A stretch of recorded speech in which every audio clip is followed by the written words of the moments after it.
Bom, torcedor vascaíno, vambora para mais um vídeo, mais um Acorda Vascão, aqui no nosso canal do Gigante Vasco. O primeiro vídeo dessa sexta-feira, enfim, sextou torcedor vascaíno, e é claro, né, aqui nesse Acorda Vascão iremos trazer aí a você, torcedor vascaíno, todas as últimas informações do nosso Vasco da Gama. E olha, tem boa notícia para trazer aqui nessa manhã de sexta-feira. A gente vai falar sobre um dos grandes destaques desse momento do continente americano. É, meu amigo, tem um nome aí que pertence ao Vasco, que tem um contrato com um clube lá da MLS, que poderá voltar aí na próxima temporada, e já digo aqui na introdução desse Acorda Vascão. Informações é que o Vasco tá doido para ter o jogador e há a possibilidade desse nome voltar. Se você conferiu a capa, já sabe muito bem de quem eu tô falando. Caso não, fique aí para você descobrir. A gente vai comentar sobre isso, falar também sobre a questão de um jovem jogador que vem se destacando muito e pode também pintar já já no profissional. Eu sempre comento o nome desse rapaz aqui nos meus vídeos e para quem acompanha o nosso conteúdo sabe também muito bem quem é. Um jogador cria da base do esporte, que chegou ao Vasco em 2022 e hoje vem a cada jogo que passa se tornando um dos grandes nomes aí dessa base Cruz Maltina. Falamos também aqui nesse Acorda Vascão sobre a questão de SAF. É, meu amigo, vamos tocar num assunto meio ruim de ser tocado, né? Vamos tocar num mar de espinhos, como se diz numa frase, que é um assunto bastante delicado. A gente vai trazer aqui um ponto interessante e importante que talvez você não tenha percebido ainda. E a gente vai fazer você abrir os olhos um pouquinho com relação a SAF. Enfim, meu amigo, dito isso, o que eu prometo a você é um Acorda Vascão agitadíssimo, movimentadíssimo, com muitas novidades e muitas informações logo nessa manhã de sexta. Porém, é claro, né, antes de começar o vídeo, antes de deixar todos vocês muito bem informados sobre o nosso Cruz Maltino, como sempre faço aqui no canal, eu quero dar as boas-vindas a todos vocês que estão chegando aqui pela primeira vez. Para quem ainda não me conhece, vascaíno, muito prazer, tá? Eu sou o Lucas e você está no canal do Gigante Vasco, o canal do torcedor vascaíno. E é claro, né, Vascão, você que está aí do outro lado e ainda não é um inscrito do nosso canal, venha logo, olha aqui embaixo, onde temos essa palavrinha inscreva-se, aperte nela e já venha fazer parte da nossa família. Nós contamos muito mesmo com a presença e o apoio de todos vocês aqui no nosso canal. Como? Deixando seu like, se inscrevendo, ativando também o seu sininho de notificação, fazendo de tudo aí para que cada vez mais pessoas possam ter acesso ao nosso conteúdo. Eu conto com você, conto aí com o seu like, eu conto principalmente com a sua inscrição. Não saia desse vídeo sem se inscrever aqui no nosso canal. Show, Vascaíno! Vamos embora então, sem muita enrolação, falar, é claro, logo de Vasco. Meu amigo, quero começar aqui primeiramente com vocês, né? Esse Acorda Vascão, falando já sobre essa situação delicada, complicada, complexo, esse mar de espinhos que eu farei questão de tocar nesse assunto nessa manhã de sexta-feira. E qual é o assunto? É uma palavrinha com 3 letras, mas que, olha, dá o que falar. Que é a palavra SAF, não é nem uma palavra, é uma sigla. A Sociedade Anônima do Futebol, a SAF no futebol brasileiro. O Vasco hoje é uma SAF.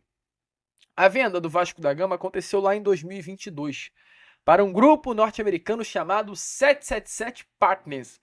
Naquele momento, o marco da venda do Vasco para esse grupo norte-americano parecia-se que também, naquele momento, iria ser um marco para uma nova história no Clube de Regatas Vasco da Gama. Uma história de títulos, uma história de grandes conquistas, uma história nova surgindo na colina histórica. Bom, não aconteceu. A expectativa era alta, as promessas eram grandes e nada daquilo que a gente viu foi cumprido. Hoje, o Vasco é uma equipe com um rombo financeiro.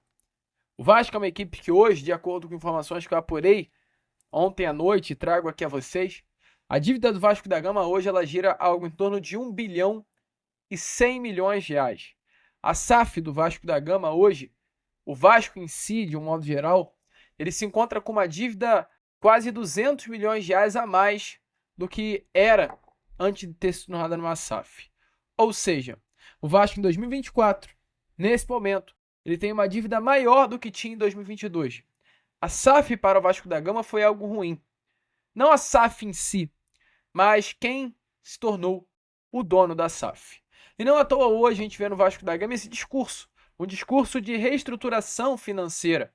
Hoje a diretoria do Pedrinho, que está à frente do Clube de Regatas Vasco da Gama, ela passou a utilizar diariamente esse discurso, um discurso de reestruturação financeira, um discurso de o Vasco pelo Vasco se fazer Vasco novamente, né?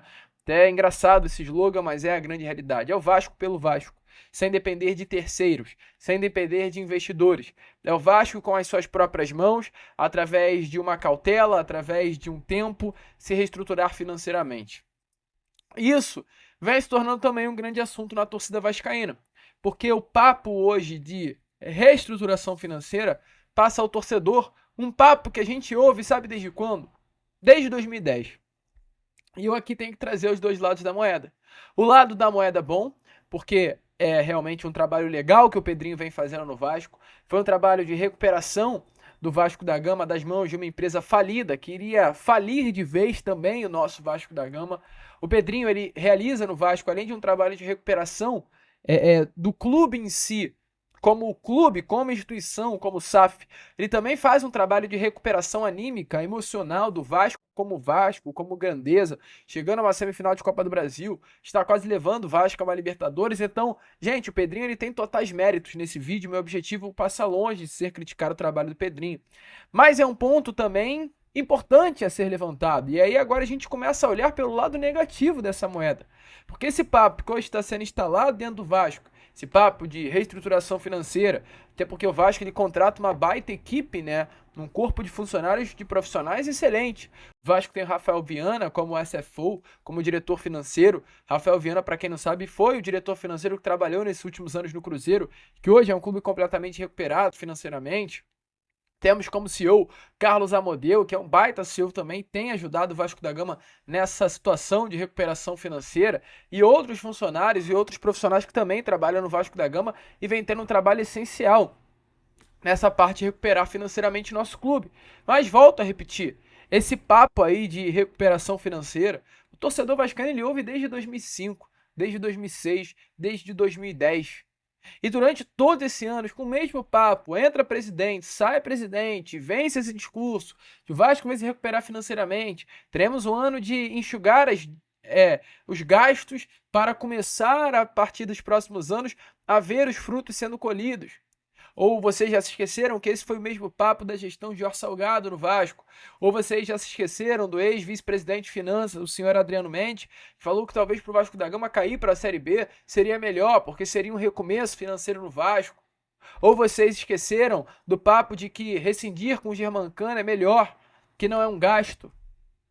Então esse papo de recuperação financeira é um papo que o vascaíno ele já está cansado simplesmente de ouvir. E é por isso que eu trago aqui a vocês esse outro lado da moeda. Porque ao mesmo tempo que é lindo, é legal, é bonito no campo de ideias, esse trabalho hoje que o Pedrinho ele faz no Vasco de reestruturação financeira é um papo que a gente olha lá para trás e vê o que aconteceu no Flamengo, e vê o que aconteceu no Palmeiras, e olha e fala, caraca, talvez isso aconteça no Vasco da Gama. Mas volto a repetir, esse papo é bonito na fala, mas a gente sabe que no dia a dia, na hora que as coisas estão acontecendo, é outra situação. E o vascaíno, me desculpe a todos da gestão do Pedrinho, que eu sei que esse vídeo chega a muitas pessoas, mas o vascaíno hoje ele precisa de ver o resultado acontecer. O vascaíno hoje não quer mais ter tempo para esperar. Não há mais tempo para o vascaíno. O tempo já passou. O tempo já foi esgotado. O vascaíno ele cansou. O vascaíno quer o que o Botafogo está tendo. O vascaíno quer o que o Cruzeiro está tendo. E aí que a gente olha também pelo outro lado da moeda da SAF. Porque se a SAF foi uma porcaria, foi um nojo, foi um absurdo no Vasco da Gama, meu amigo, a SAF para Botafogo, a SAF para Cruzeiro, a SAF para Bahia, a SAF para Fortaleza, a SAF para Atlético Mineiro, passa longe de ser um problema. Porque no Fortaleza, a gente vê hoje a equipe que é a terceira colocada do Campeonato Brasileiro. Fortaleza, que no ano passado foi o finalista da Copa Comebol Sul-Americana. A gente vê uma SAF no Cruzeiro que investiu milhões nessa janela de transferências por ter um bilionário como dono da SAF, que é o Pedrinho, do supermercado de BH, que é a atual finalista da Copa Comebol Libertadores. A gente vê no Botafogo uma SAF que, com o John Textor, meu amigo, se tornou a maior potência do futebol brasileiro. O Flamengo hoje engole seco pro Botafogo, não fala nada. Não tem moral com o Botafogo. O Botafogo passou o carro, a avenida no Flamengo. O Botafogo goleou o Flamengo pelo placar de 4-1 nesse turno do Brasileirão. E aí a pergunta que eu te faço é, se eu chego pra você e do outro lado e te falo, há 3 anos atrás, quando o Botafogo estava na Série B do Campeonato Brasileiro em 2021 junto com o Vasco, e eu te digo, olha só, meu amigo, daqui a 3 anos, esse mesmo Botafogo que está na Série B aqui com o Vasco, daqui a 3 anos, esse mesmo Botafogo que em 2020 caiu com muitas rodadas de antecedência, o pior Botafogo da história, esse mesmo Botafogo que eu dizia, que você dizia, que iria se tornar um novo Bangu e iria fechar, daqui a 3 anos esse Botafogo estará na finalíssima da Copa Comebol Libertadores, com um dos melhores elencos do futebol brasileiro, e com 2 jogadores na seleção brasileira que decidiram um jogo de eliminatórias recentemente. Você iria olhar pra minha cara e falar, meu amigo, Lucas, você tá maluco, cala sua boca. Sabe por quê? Porque a SAF é assim. A SAF é resultado rápido. Como o Cruzeiro entrega, como o Botafogo entrega, como o Fortaleza entrega hoje. Como o Red Bull, infelizmente está passando por esse momento, mas entrega. Olha o Red Bull aí no ano passado que fez. Chegou recentemente a uma final de Sul-Americana. Fechou o ano passado, salvo engano, no G4 do Campeonato Brasileiro. Ou no G6, porque pegou para Libertadores. E aí é a pergunta que eu te faço. Será que o Vascaíno está aguentando esse papo de reestruturação financeira? Ou pro Vascaíno simplesmente já deu esse papo, ele quer ver resultado? É uma dúvida minha, tá? Nesse Acorda Vascão. Tô aqui nessa situação conversando com vocês, porque eu me deparei ontem, eu tava pensando, falei, caraca, Botafogo, SAF na final da Libertadores, contra o Atlético. Atlético Mineiro que é SAF, dos 3 R's. Então o Atlético que é SAF tá na final da Libertadores, final da Copa do Brasil. Botafogo que é SAF tá na final da Libertadores. O Cruzeiro que é SAF tá na final da Sul-Americana. Então das 3 finais que os clubes que atuam no futebol brasileiro podem ter, que é a final de Copa do Brasil, a final da Sul-Americana e a final de Libertadores, dos 6 finalistas, 4 são SAF. Que o Atlético é SAF, tem 2 finais. O Botafogo é SAF e o Cruzeiro é SAF. Apenas o Flamengo, dos finalistas citados, não é uma SAF. E o Racing também não, que ontem garantiu essa vaga também para a final da Sul-Americana. Olha que loucura. E aí, meu amigo, você tem a sua opinião, talvez, de que a SAF é ruim, mas eu acho que talvez o problema não era a SAF. Mas é um ponto que a gente vai voltar aqui, ó, amanhã no Acorda Vascão. Eu já digo, pega a sua agenda e marque o check, assim, ó. É pra você ver, ó. Isso daqui é o que eu uso pra trocar essa ideia com vocês. Uma matéria lá do Jornal Globo que eu tava lendo. Li toda a matéria muito boa, inclusive, tá? Se você tiver um tempinho, vai lá dar uma olhada. Não tô com o nome do rapaz aqui pra dar os créditos dele, mas eu vou fazer questão de procurar. Matéria do Vitor Seta. Fui lá dar uma olhada, matéria muito legal. Eu tava lendo antes de começar o vídeo e serviu de inspiração. Mas aí eu falo, amanhã, ó, marca o check. Não tem como marcar o check, mas dá um checkzinho lá no seu calendário para as 7 horas você voltar aqui. Sabe por quê? Porque talvez o problema não seja a SAF em si, mas quem vendeu a SAF. Alô, Jorge Salgado e toda a sua gestão, a casa pode cair para vocês o quanto menos vocês esperarem. Mas fica tranquilo que a gente vai explicar isso amanhã de manhã. E meu amigo, como a gente estava falando lá na introdução, né? Tem muita notícia para trazer ainda. A gente não vai parar por aqui, porque tem um tal de Luca Orejano. Esse Luca Orejano aí que recebeu o prêmio de gol do ano da Major League Soccer, da MLS, a principal liga, né, do futebol norte-americano. Um jogador que marcou um golaço aí, né? Informações até, como publicou o site da MLS, ele chutou essa do estacionamento, gol de longe. Luca Orejano é o gol do ano, atleta que está emprestado ao Vasco da Gama, ao Cincinnati até o final dessa temporada. Poderá, meu amigo, voltar ao nosso Cruz Maltino, tá? O Vasco ele paga no ano passado 15 milhões 800 mil reais para ter o Luca Orejano junto ao Vélez Sarsfield.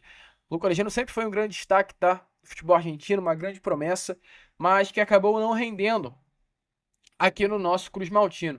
Um atleta que tem contrato com o Vasco até o final de 2025. Atleta que foi titular em apenas 6 partidas durante todo 2023 do Vasco, inclusive uma grande pena isso. E um jogador que, teoricamente, tem no contrato com o Cincinnati, esse clube do futebol norte-americano, a possibilidade de permanecer na liga norte-americana. Há uma cláusula contratual que dá ao Cincinnati a opção de compra. Mas olha, meu amigo, talvez ele volte, tá, para casa, ele volte para São Januário. Recentemente, o Luca Orejano ele deu uma entrevista a um canal norte-americano, eu esqueci o nome aqui do canal, mas ele é questionado sobre um possível retorno aqui ao futebol brasileiro, ao Vasco em si. E ele diz, olha, eu vou para onde meu empresário quiser ir. Ele revela isso, né? Independente da minha vontade, ele até mostra, né, que talvez o desejo dele realmente seja ficar no Cincinnati, e não poderia ser diferente. Hoje ele é o grande nome do Cincinnati, é o grande destaque, possivelmente da própria MLS, é um baita jogador que vem se destacando muito. Ele fala: olha, independente da minha vontade, eu vou aonde o meu empresário quer que eu vá. E aí, meu amigo, eu te pergunto, o que você acha que é melhor para o empresário de Luca Orejano? Trazê-lo ao Vasco, colocá-lo no Vasco, no mercado com o brasileiro, disposição para o mundo todo, onde o Luca ele pode se destacar e ser vendido futuramente por um valor gigantesco, ou permanecer no mercado pequeno como a da MLS? Tenho certeza que talvez para o Luca a melhor opção seja voltar aqui ao Cruz Maltino. E olha, parece que o Vasco poderá sim contar com ele na próxima temporada, tá? Porque embora haja opção de compra, a diretoria do Vasco da Gama internamente, de acordo com informações aí do jornalista Gabriel Andresso, conta com a possibilidade de ter Luca Orejano no elenco já no ano que vem, tá? Expectativa aí que no início da temporada a diretoria Cruz Maltina conta com a possibilidade de ter Luca Orejano treinando junto ao elenco novamente. Esse jogador que tem 11 gols e 5 assistências em 40 partidas deve estar sim se representando a partir da próxima temporada. A ver o que irá acontecer. O jogador está muito valorizado, está em alta, está realmente jogando muita bola e o Vasco fica até animado com a possibilidade de tê-lo no elenco novamente no ano que vem. Acha que vale a pena? Deixa aí a sua opinião nos comentários, porque se a gente fala muito de Luca Orejano, que hoje já é até uma realidade, né? Jogador argentino, de muita qualidade, salvo engano de 24 anos de idade. Tem também um moleque aí novo, de apenas 18 anos, que jogou o Vasco em 2022, nome que a gente sempre fala aqui, que tem nessa temporada 28 jogos pelo Sub-20, 5 jogos pelo Sub-23, jogador que chegou ao Vasco em 2022 após brilhar com a camisa do Sport, que é o Lucas Zuccarello. Esse nome aí, meu amigo, fiquem ligados, fiquem de olho. Jogador que assinou um contrato recentemente com o profissional do Vasco até o final, até o início de janeiro de 2026. Um atleta que tem tudo para render grandes frutos à nossa colina histórica. E ontem, o Vasco, através da Vasco TV, publicou uma entrevista com o Lucas Zuccarello. E eu quero fazer com que você conheça essa joia. Quero que você conheça esse cria. Nome que veio lá da base do Sport em 2022, após um grande problema, inclusive com o clube pernambucano, porque o Vasco fez de tudo para tirá-lo de lá e agora se destaca com a camisa Cruz Maltina. Falou um pouquinho sobre a trajetória dele. E é claro, a gente traz palavras de Lucas Zuccarello aqui a vocês. Comecei no Itaquerense futsal, com 7, 8 anos eu parei de jogar futebol, com 8 eu voltei a jogar no Caçasco, lá em Santana, lá em São Paulo. Depois eu me mudei para onde eu morava de novo, Cidade Tiradentes, comecei a jogar no Aliança, numa escolinha que tinha lá perto. Aí fui fazer um teste pro São Paulo, onde tinha 400 meninos, e passaram só 4 para ir lá para Cotia fazer o teste. Desses 4 passaram só 2, eu e mais um. Fiquei no Cotia uns 6 meses, eu joguei um campeonato Copa Corinthians, o Corinthians se interessou por mim. E como eu só ia uma vez na semana, o Corinthians era mais perto, eu falei, pô, vou ir pro Corinthians fazer teste. Fiquei fazendo teste no Corinthians e indo uma vez na semana no São Paulo. Fiquei no Corinthians por 2 anos, fui dispensado, fiquei mais 1 ano no Nacional, lá em São Paulo ainda. Aí veio a pandemia, em 2020, aí eu fiquei sem clube. Pra mim não ficar parado, eu falei, vou ir fazer teste no esporte. Aí eu fui pro esporte fazer o teste. Em uma semana eu passei no teste, minha família foi morar comigo. Aí fiquei mais 2 anos no esporte. O Vasco se interessou por mim e eu preferi ir pro Vasco, que era um clube que tinha muitos moleques bons na época, era a geração de GB, Ryan, Estrela. E eu vi eles jogando e falei, vou ir pra lá, quero jogar com eles.